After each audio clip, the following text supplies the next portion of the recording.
Today's message is the New Thought movement, what I call the greatest story never told. Yes, that is a play on words. I think we've all heard the expression, the greatest story ever told.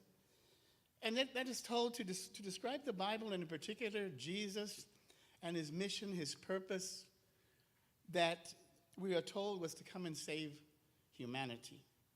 If you're unclear of the story or how this came about, then one of the reasons is why, because we tend to think, use our 21st century consciousness to think of things that were happening back then. So you kind of need to try, at least with the power of imagination, to put yourself in that framework of first century man, a totally different way of seeing things. At its most fundamental level, the story is about the liberation of the human race. Again, this is from first century perspective, from the forces of evil that have controlled the planet since the fall from grace. Another misinterpretation, but for another day. We'll leave that. In this way of understanding the universe, Jesus is the first step, the first fruit, as Paul talked about, towards that end. Maybe you've not really thought about that too much, but that's how it kind of works. Jesus will be the new king who will lead this revolution, this battle between the forces of good and forces of evil. Ultimately, good will win out, and consequently, the kingdom of heaven will be established on earth. When I was listening to the great courses and these wonderful professors who have PhDs from Yale and stuff in Christianity, that guy made that real clear. He said, we're not going to heaven, at least by the old theology. Heaven is coming to us. I said, wow, I never thought about that. But that is the traditional message Christianity asks us to believe. And it all began with the physical resurrection of Jesus, of course. This is the greatest story ever told, that Jesus represents that first reincarnation into this new kingdom, which is yet to come.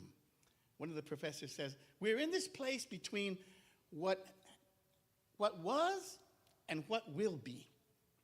The first step has taken place with the resurrection of Jesus, but the whole process is not yet set up in motion.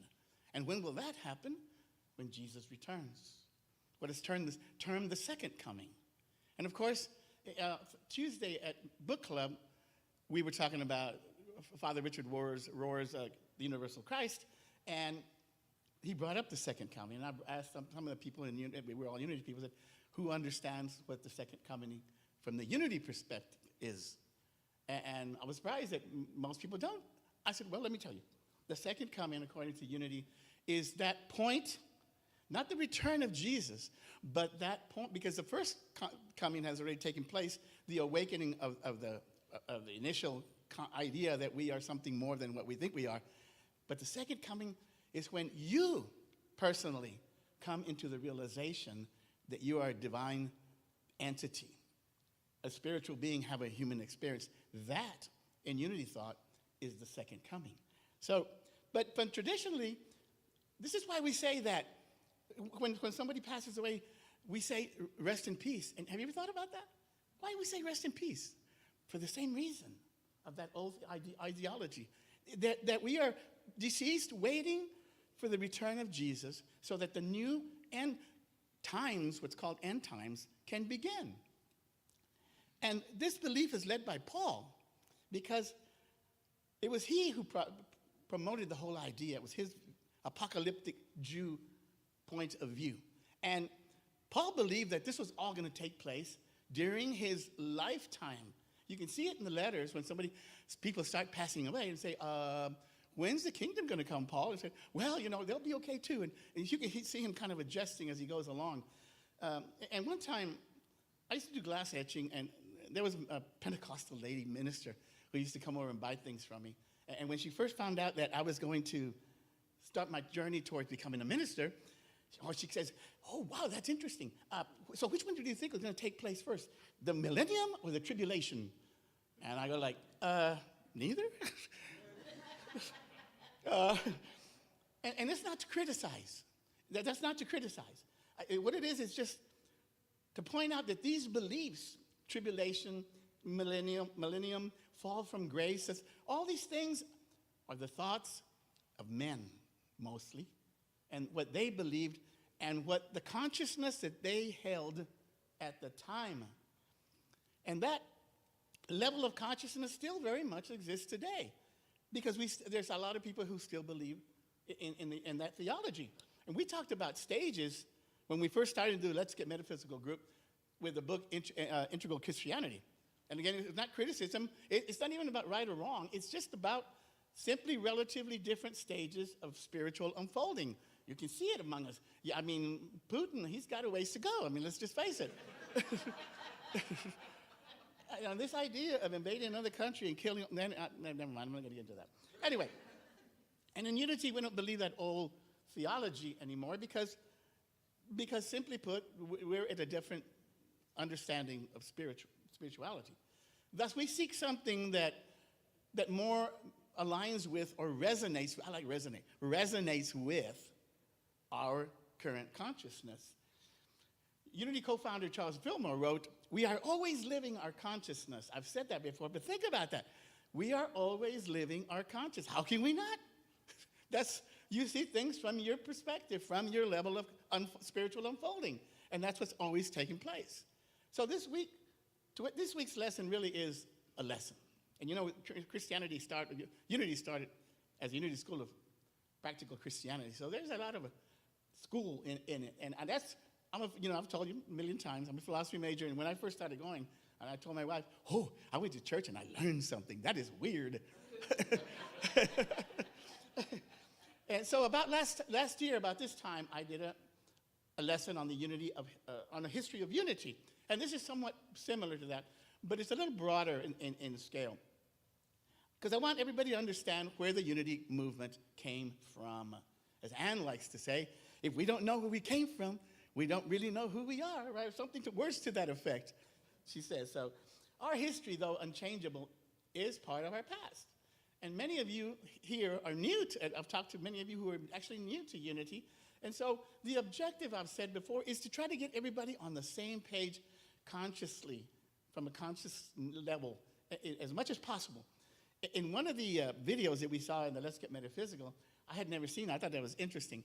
They put a bunch of metronomes like side by side on the same beat, of course, but they start them at different times, so they're all going all over the place.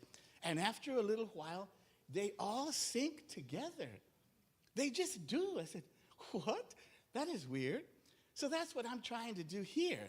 I'm trying to get us all to be on the same frequency, on the same rhythm, and so that we can really get a solid energy coming out of here that goes out into the bigger community that we're trying to help, advance this spiritual understanding of things. And so this week, on the top of that, and under the category of the universe speaking to me sometimes about what to talk about, we had the book club, and we talked about the universal Christ. And it's so, if you've read the book, it is so unity. Father Richard Rohr's book is just so unity. And I think thank you, Father, for bringing our views out to a broader audience. But you might have mentioned that this is a part of the great American spirituality called New Thought that's been around for about 150 years now. And the funny thing is that he does conferences and stuff, and he gets a lot of people to come to them, to see it, to talk about what we're talking about. And it reminds me that there are a lot of people out there looking for what we are saying. And when I first got here, I did an interview. The interview lesson that I did, it was in September of 21, and we only had about 30 people at the time, I think, because they had just started coming back together from Zoom. And so most of them didn't hear it. Most of you didn't hear it. So I want to do it again next week. And here I am interviewing for the minister of Unity Georgetown, and my lesson is, church? Who needs it? So I'm going to do church, who needs it again next week, because you haven't heard it in a while. And so we've been talking about the greatest story ever told. Let's talk about the greatest story never told, the New Thought. And here's a grand irony, and it correlates with what I just said about church, who needs it. It is the same story. The story never always ever told, and the greatest story never told, is the same story. The difference is in the level of interpretation that it is being told. Changes everything. I have a lesson once that I've said, how big is your God? And you know, the answer is, your God is as big as your consciousness is. It's perfectly matched to it, period. Just like when we thought that the earth was flat. I tell people, the first century man didn't even know that there was people on the other side of the ocean, let alone what we're getting pictures from the Webb telescope these days. Now, that's a change in perspective. Same people, different change. Well, not the same people, but you know what I mean, humanity. But a totally different point of view. And so fundamentally, again, it's about freedom. You shall know the truth, and the truth shall set you free. I have a saying for that. I have several sayings. And my saying for that one is, what truth could possibly set you free other than the truth that you are free? The realization of it. Right? What else could? And so there's a lot of people who have not heard of the New Thought movement. Maybe today after, you have a better idea. I want you to write a 1,000-word essay on New Thoughts. So let's talk about it briefly, because, again, we do want to know how all this came to be. We got to start with the setting. The setting is the 1800s, okay, in America. It is an American spirituality. I have a book, an extra one that I brought. It's outside. I gave it to the church. If you want to buy it, it's called New Thought, A Distinctive American Spirituality, or something to that effect. It's a very good book about New Thought. And I have an extra one, so if you want to buy it from the church and read it, it's really, but anyway, so here we have this. We have a very new country, because it had just started not too long ago. And it was based on the idea of an egalitarian society. And egalitarian comes from the root word, French root word, that says igual. And in Spanish, if you know Spanish, it's igual, that everybody's the same and everybody's equal. So that was the starting point of the great American experiment, that we all are created equal, that we're all the same. And during the welcome, we talk about being a blending of a lot of things, of Christianity, of Eastern thought, transcendentalism, and that's what this is all about. So we have a new country. We have the Age of Enlightenment, the scientific revolution, which also had just come about, in Newtonian physics, which changed entirely how we see the physical universe. Now it became a thing about science. And if you know anything about how that worked, then Newton basically eliminated, and science eliminated God, the Spirit, from the whole equation of we've always been trying to figure out what the nature of the universe is. Well, science came along in the scientific revolution and said, oh, it's all matter. It got nothing to do with spirit. We got formulas all over the place. And I told you once that to the point that the leader of the School of Physics in Harvard at that time actually made a statement that said, we know all we need to know. It's just a matter of fine-tuning this Newtonian physics, and we can explain everything. Of course, you know that happened until the quantum physics came along, and all of a sudden, like, duh, what happened? and here we are again, trying to figure all this stuff out. And part of what came into unity is also the transcendentalist movement, and that was led by Ralph Waldo Emerson. Waldo Emerson was born somewhere around 1805 or something, early in the century. And so by the time the unity people and everybody else, they were very well versed in transcendentalism. And transcendentalism says divinity pervades all nature and all humanity.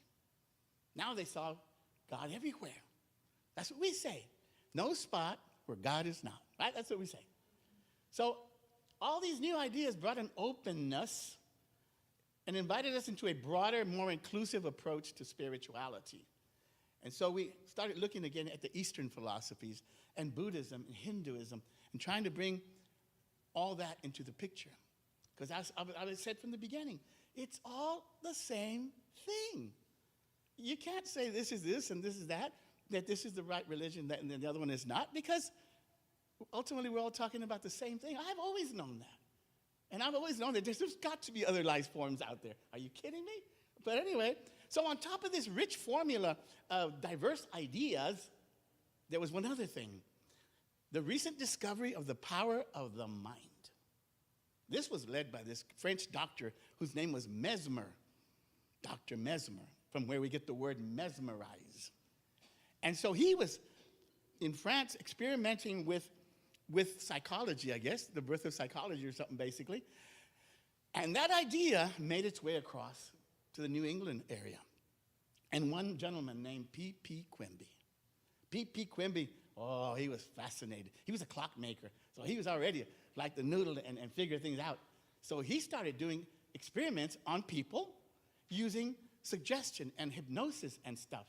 And so this success that he was having was then that illness, he concluded basically that a lot of illnesses are in the mind.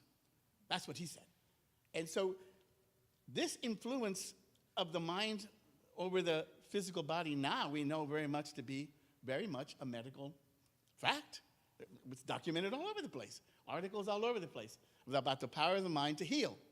And so this started. Quimby thus became known as the father of New Thought. So word started getting out about this, what he was doing. And it got to the mind of one Miss Mary Baker Eddy. And Miss Eddy went on to found Christian Science. And that was pretty much the first of the New Thought movement things. And she began to take on students. And she took on one whose name was Emma Curtis Hopkins.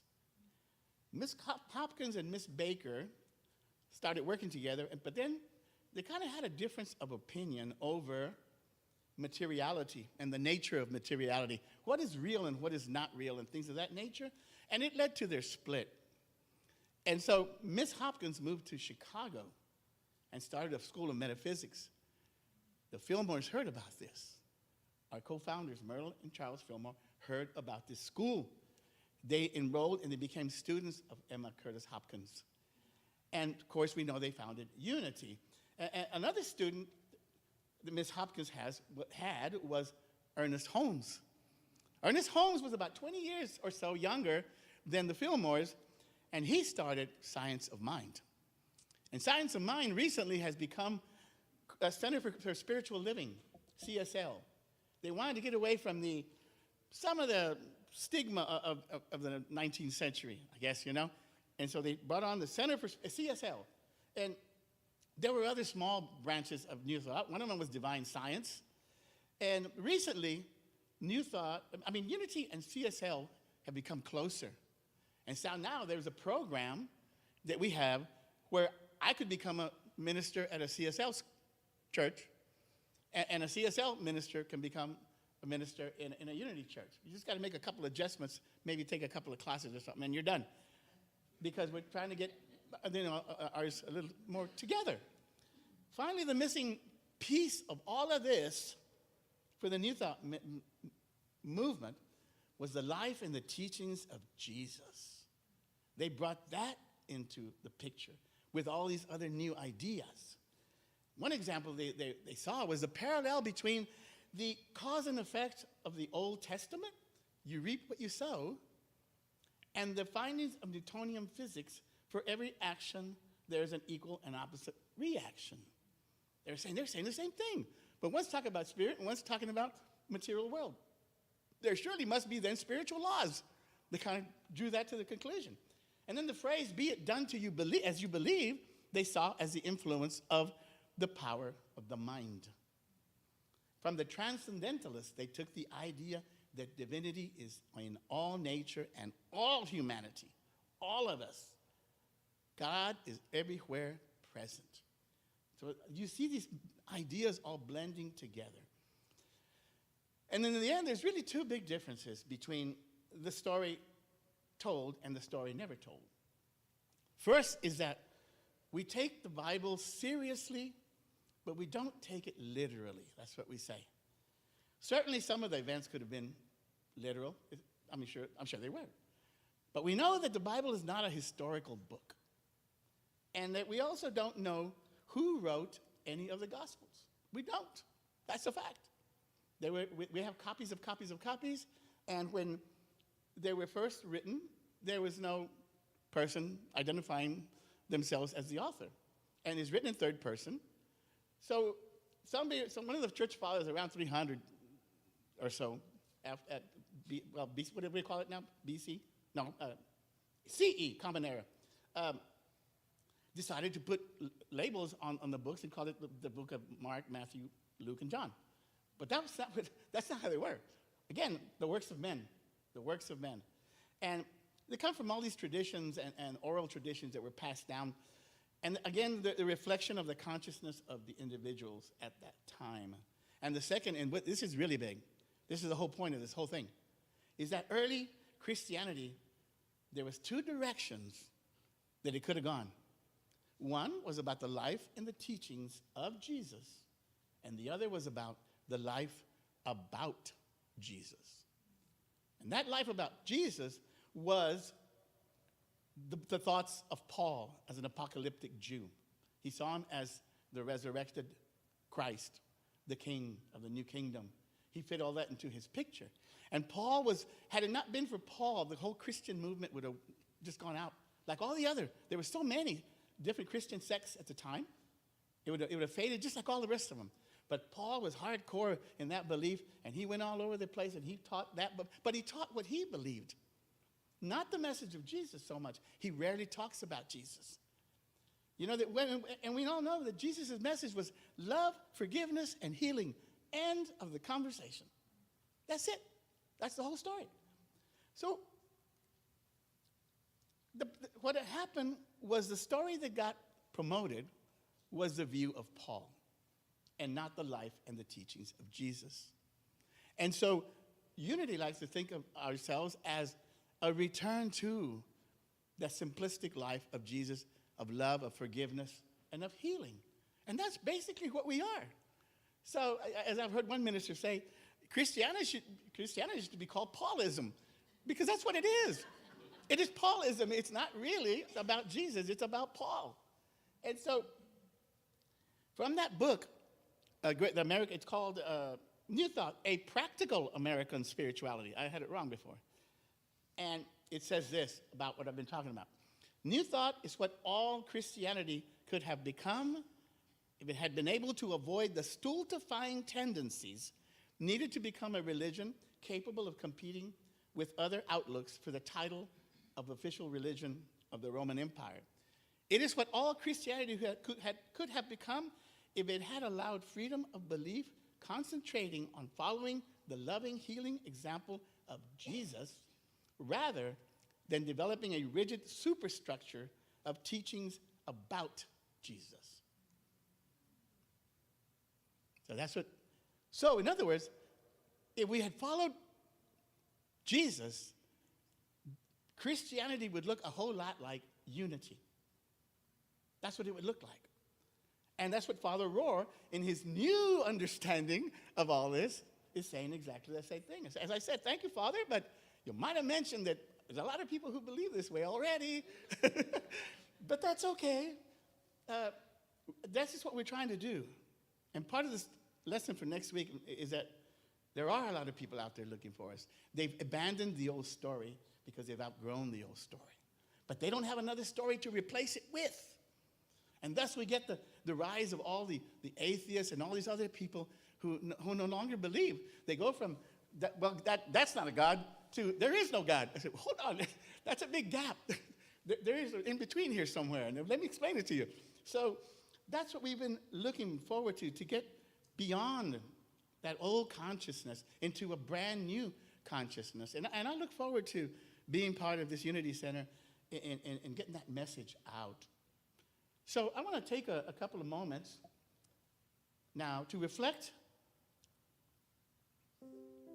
on the words and the ideas of today's message. We begin by centering ourselves in a few deep breaths and centering our lives in the here and now, being in the present.